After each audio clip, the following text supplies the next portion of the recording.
This year, we've spent an awful lot of attention on the big money malaise teams, the underachieving big money clubs. We've spent a lot of time on the Braves. They're very good. The Dodgers' big stars. The Reds' excellent rookies. We talk Angels and Ohtani just about every day.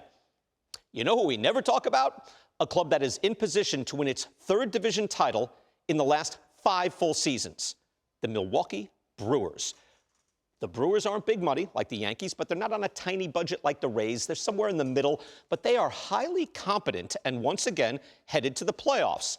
Today, a little respect for a well-run winning ball club. Let's do a little digging in on the Milwaukee Brewers. The Brewers are not having a great year.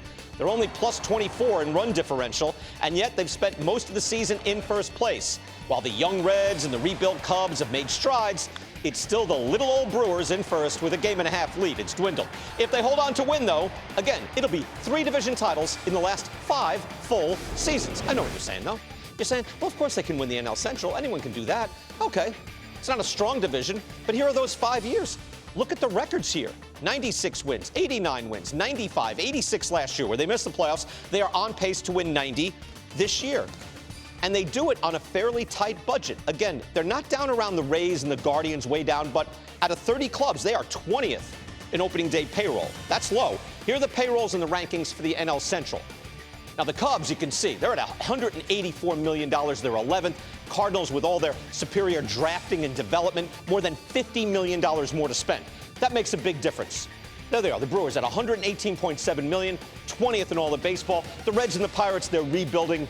They're very young. They're going to start spending if they want to win.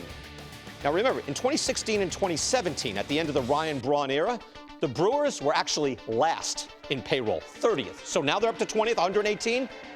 They found the sweet spot. This is just enough to compete and win. The Brewers are very transactional. They're not bidding for the superstar free agents in the offseason, but this past year, they added Wade Miley to the rotation, bought low on Brian Anderson, and hit bullpen pay dirt with relief pitcher Hobie Milner. The Brewers have 5 relievers with at least 50 innings and an ERA plus over 120. That's excellent depth. Here's a trade that made a major difference, right? So they spend low on free agents, but they're transactional, and then they make a deal like this. It's best known as the Sean Murphy trade, the deal that sent Sean Murphy from the A's to the Atlanta Braves. In that deal, the Brewers gave up Estuary Ruiz, the speedster. They got back William Contreras, the catcher, and reliever Yoel Payamps.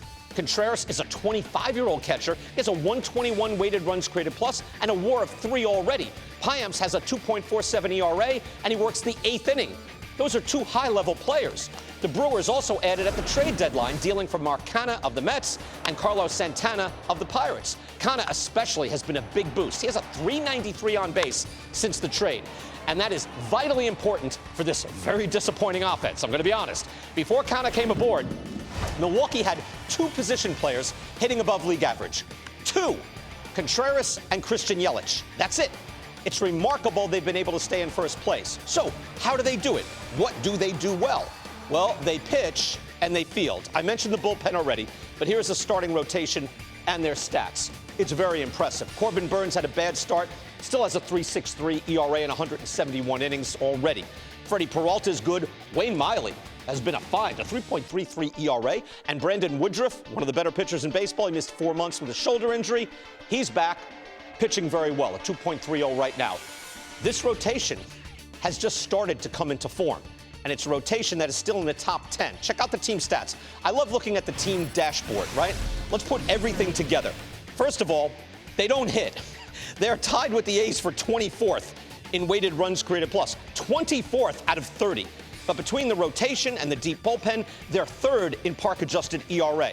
They're a bit better than league average in base running, but again, they are an outstanding defensive club. StatCast is powered by Google Cloud, and defensively, the Brewers are tied for 1st in outs above average, tied with Arizona. They are plus defensively all over the field. So a little appreciation for a club that does a lot of things well, spends just enough money, and once again, they're overachieving.